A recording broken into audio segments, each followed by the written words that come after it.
Hello and what's up beautiful people, कैसे हैं आप सभी। आई होप कि आप सब अच्छे से होंगे और आपकी पढ़ाई अच्छे से चल रही होगी। पिछली वीडियो में हमने बुद्धिज़्म के बारे में पढ़ा था, उसको हमने कंप्लीट कर लिया। आज की इस वीडियो में हम जैनिज़्म के बारे में पढ़ने वाले हैं। इसमें हम पढ़ेंगे कि फाउंडर कौन है जैनिज़्म का, ठीक है, और इसका इंपॉर्टेंट जो तीर्थंकर है वो कौन है, और इसका डिक्लाइन कैसे होता है बाद में, या टीचिंग्स जो है महावीरा की वो कौन सी हैं, वो सारी चीज़ें हम आज की इस वीडियो में डिस्कस करेंगे। बस आपको वीडियो शुरू से लेकर एंड तक देखनी है, और अगर वीडियो अच्छी लगती है, यूज़फुल लगती है, तो वीडियो को लाइक करके कमेंट सेक्शन में ज़रूर बताना है। और अगर आप चैनल पे पहली बार विजिट कर रहे हैं तो प्लीज़ पहले चैनल को सब्सक्राइब कर लें। तो चलिए without further delay let's start our today's topic. Jainism founder, सबसे पहले हमें देखना है कि जैनिज्म को किसने फाउंड किया था। तो आपको नाम याद रख लेना है। जैनिज्म का फाउंडर ऋषभनाथ था। ऋषभनाथ एग्जाम्स में पूछा जा चुका है, पूछा जा सकता है और इम्पोर्टेंट भी है। और टोटल जो थे तीर्थंकारा वो 24 थे। तीर्थंकारा को हम कहते हैं गुरुज या प्रॉफिट्स, जैसे इस्लाम में हम कहते हैं कि पैगंबर। और कितने थे, तकरीबन कहा जाता है कि 1,24,000 पैगंबर थे। तो इसी तरह इनके जैनिज्म में गुरुज या प्रॉफिट्स या आप कह ले 24 थे। मेन तीर्थंकारा उनको कहा जाता था, ये भी आपको याद रखना है। तो पहला तीर्थंकारा कौन था, फर्स्ट कौन था, इंपॉर्टेंट कौन था। जैसे इस्लाम में पहला था हज़रत आदम अलैहिस्सलातु वस्सलाम, हमारे प्रॉफिट पहले, ठीक है। तो इसी तरह ऋषभनाथ जो था ये पहला तीर्थंकारा था, ठीक। और हर किसी तीर्थंकारा का, हर किसी प्रॉफिट, हर किसी गुरु का अपना एक एम्बलम हुआ करता था। तो ऋषभनाथ का जो एम्बलम था वो बुल था, बैल। ओके, ये बात आपको याद रखनी है। ये भी पूछा जा सकता है कि बताइए ऋषभनाथ का एम्बलम क्या था। बुल उसका एम्बलम था, ये याद रखना है। 23rd तीर्थंकरा जो था उसका नाम था पार्श्वनाथ, और उसका एम्बलम, उसका निशान जो था, सिंबल था, वो स्नैक था, ठीक है। अब आप सोच रहे होंगे कि सेकंड, थर्ड, फोर्थ ये सारे कहाँ चले गए। देखिए वो ज़्यादा इंपॉर्टेंट नहीं थे। जो इंपॉर्टेंट होते हैं एग्जाम प्रोस्पेक्ट से, वो फर्स्ट और या लास्ट वन होता है। 23rd तीर्थंकरा जो था वो पार्श्वनाथ था। 24th और लास्ट तीर्थंकर का नाम था वर्धमान महावीरा, जो बहुत ही इंपॉर्टेंट है, ठीक है। ये लास्ट तीर्थंकारा माने जाते हैं, और इनका एम्बलम, इनका सिंबल जो था वो लाइन था, शेर। ये भी आपको याद रखना है। आपके एग्जाम में आ सकता है कि लास्ट तीर्थंकारा कौन था जैनिज्म में, तो वर्धमान महावीर। तो अभी हम महावीरा के बारे में पढ़ने वाले हैं, उसकी लाइफ के बारे में पढ़ेंगे, फिर उसकी जो मेन टीचिंग्स हैं वो पढ़ेंगे, और उसके बाद हम डिक्लाइन पढ़ेंगे। रिलीजियस टेक्स्ट्स ऑफ जैन्स, जो रिलीजियस टेक्स्ट्स हैं जैन्स की, उनको कल्पसूत्रा कहा जाता है, कल्पसूत्रा। तो अब हम पढ़ने वाले हैं वर्धमान महावीर के बारे में। लेकिन आगे चलने से पहले मेरी एक गुजारिश है, रिक्वेस्ट है कि आप नोट्स साथ साथ में बनाइए। और अगर आपके पास टाइम नहीं है, नोट्स आपको चाहिए, यही नोट्स चाहिए हो, तो आप मुझे इंस्टाग्राम पे फॉलो करके मैसेज कर सकते हैं। आपको as such handwritten notes मिल जाएंगे। Vardhaman Mahavir born in Kundagram Bihar in 540 BC।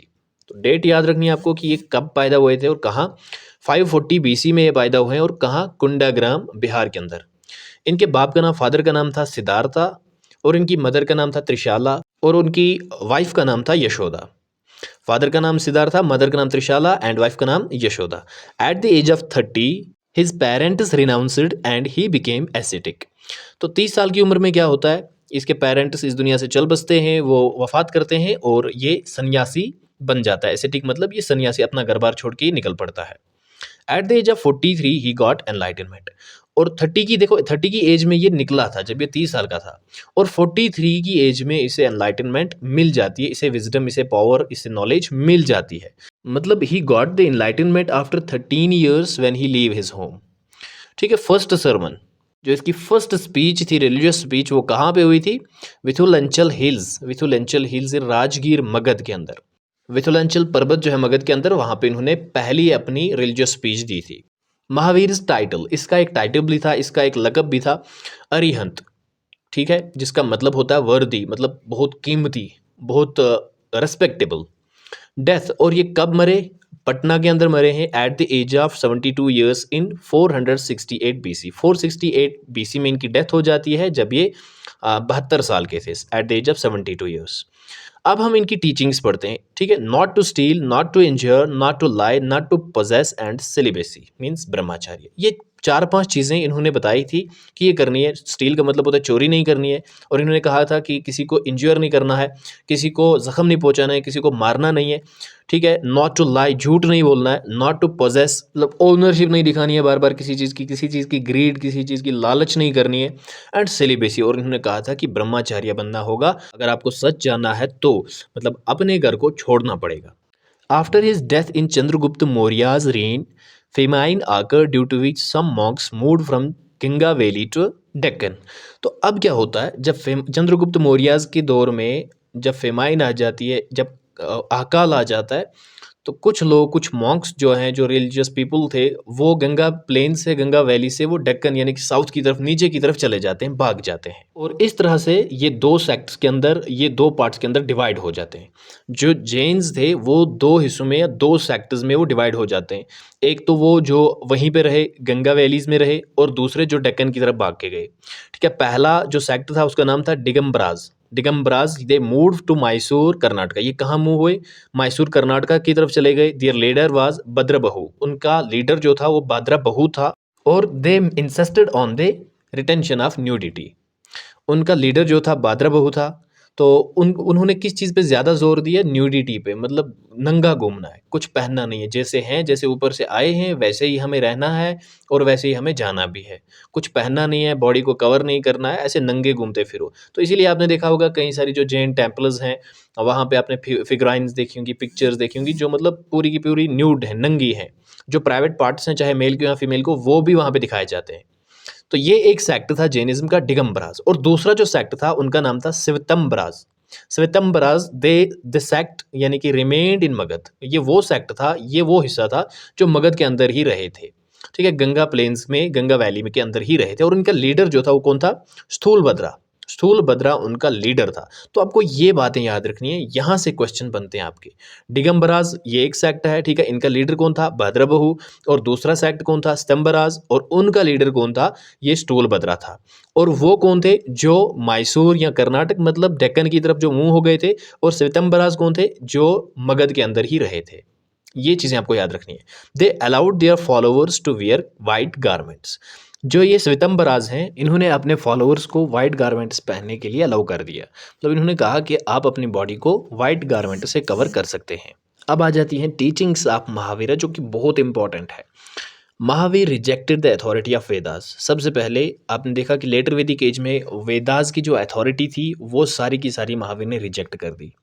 ठीक है, और इसलिए लोग महावीरा को फॉलो करने लगे, जैनिज्म को फॉलो करने लगे, क्योंकि लेटर वैदिक एज में जो कॉमन पीपल थे, कॉमन लोग थे, वो सैक्रिफाइसेस को, रिचुअल्स को परफॉर्म नहीं कर पा रहे थे, या उनको अलाउ नहीं किया जा रहा था। तो इसलिए उन्हें जैनिज्म अच्छा लगा और जैनिज्म में वो चेंज हो गए।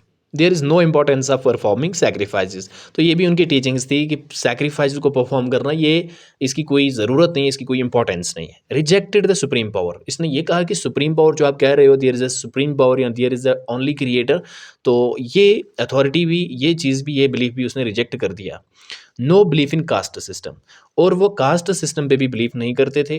ठीक है, जैसे हमने पढ़ा था वर्णास के बारे में, 4 बड़े वर्णास बन गए थे, क्षत्रियास, ब्राह्मण्स, वैश्यास और शूद्रास। ये सारी चीज़ें उन्होंने कैंसिल कर दी। तो इसीलिए लोग, जो मेजॉरिटी लोग थी वो सफ़र कर रही थी, तो वो जैनिज्म में कन्वर्ट हो गए। People who wish to know the truth must leave their homes. और उन्होंने ये भी कहा था कि वो लोग जो सच्चाई जानना चाहते हैं about the universe, about this world, तो उनको अपने घर, अपने होम्स, अपने कंफर्ट्स उनको छोड़ने पड़ेंगे, उनको बाहर निकलना पड़ेगा, उनको ब्रह्मचार्य, उनको एसेटिक या हम कहें सन्यासी बनना पड़ेगा। Lead a simple and pure life. उन्होंने कहा कि हमें सादी ज़िंदगी और प्योर लाइफ जीनी पड़ेगी। नॉट टू स्टील, और चोरी नहीं करनी है। ये भी उनकी टीचिंग्स में एक टीचिंग है। नॉन वायलेंस, उनकी ये भी मैसेज रहती थी कि नॉन वायलेंस मतलब तोड़ फोड़, मारपीट, ये चीज़ें नहीं होनी चाहिए। और एक important cheese, that is Triratna. उनकी 3 कही हुई चीज़ों को त्रिरत्ना कहा जाता है। और वो 3 चीज़ें कौन सी थी? Right faith, right knowledge and right actions. याद करो, हमने बुद्धिज़्म में भी पढ़ा था, जो 8 फोल्ड पाथ था बुद्धिज़्म का, उसमें भी ये 3 चीज़ें इंक्लूड थी, right faith, right knowledge and right action. तो महावीर ने भी ये कहा कि इंसान का फेथ राइट होना चाहिए, नॉलेज, जो ज्ञान, जो इल्म मिल रहा है, ये सही होना चाहिए, और राइट एक्शन, जो आप डीड्स, जो आप काम करोगे, वो सही होने चाहिए। ये इसको त्रिरत्ना कहा जाता है। Jainism reach the highest point in Chandragupta Maurya's time. और जैनिज्म पीक पे कब था? चंद्रगुप्त मौर्य के टाइम में। Jain literature is in Ardhamagadhi and Prakrit dialects. तो जैन लिटरेचर जो है वो किस डायलैक्ट, किस लैंग्वेज में है? अर्धमगधी और प्राकृत लैंग्वेज में। तो बुद्धिज़्म किस लैंग्वेज में है? वो पाली लैंग्वेज में है। पाली Buddhism and Prakrit Jain.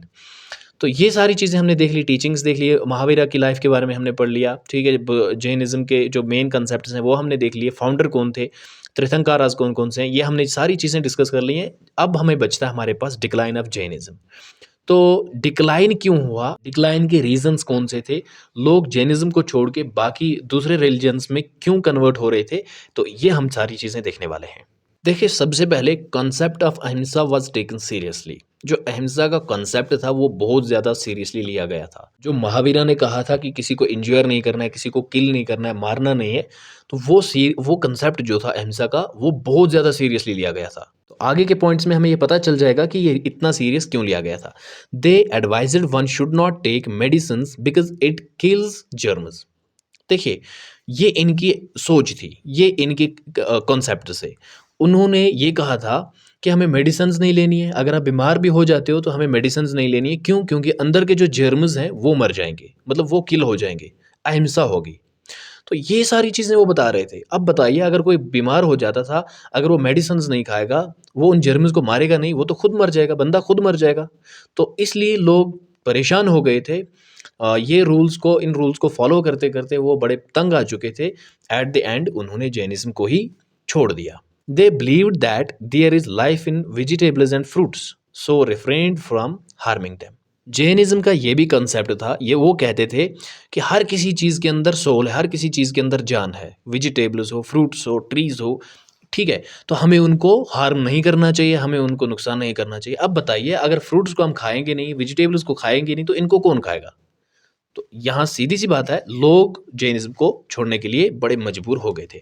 Such practices were unaccepted by many people. तो ये प्रैक्टिस जो है अनएक्सेप्टेड थी लोगों के लिए, वो ये सारे काम कर नहीं सकते थे जो जैनिज्म बता रहा था, ठीक है। वो सारी चीज़ें जो कुछ बताई थी, बाकी टीचिंग्स जो थी वो तो ठीक थी, लेकिन ये सारी चीज़ें जो हैं, एक्स्ट्रा चीज़ें जो हैं, ये लोग अफोर्ड नहीं कर पाते थे, इन पे लोग उतर नहीं रहे थे। There was no support of later kings, और लेटर किंग्स का भी सपोर्ट नहीं रहा। जब किंग्स का सपोर्ट नहीं रहेगा, एडमिनिस्ट्रेशन का सपोर्ट नहीं रहेगा रिलीजन में, तो वो फिर ग्रो भी नहीं हो पाता है। तो ये सारी चीज़ें कुल मिला के जैनिज्म के डिक्लाइन का रीज़न बन जाती हैं। आई होप कि आपको वीडियो अच्छी लगी होगी। आप मेरे साथ साथ नोट्स बनाया करें। अगर आपके पास टाइम कम है तो मुझे मैसेज करके आप ये नोट्स ले सकते हैं। आप इन नोट्स को रिवाइज़ करो, क्योंकि नोट्स बनाना बहुत इंपॉर्टेंट हो जाता है, चाहे आप किसी भी एग्ज़ाम की प्रिपरेशन कर रहे हो तो।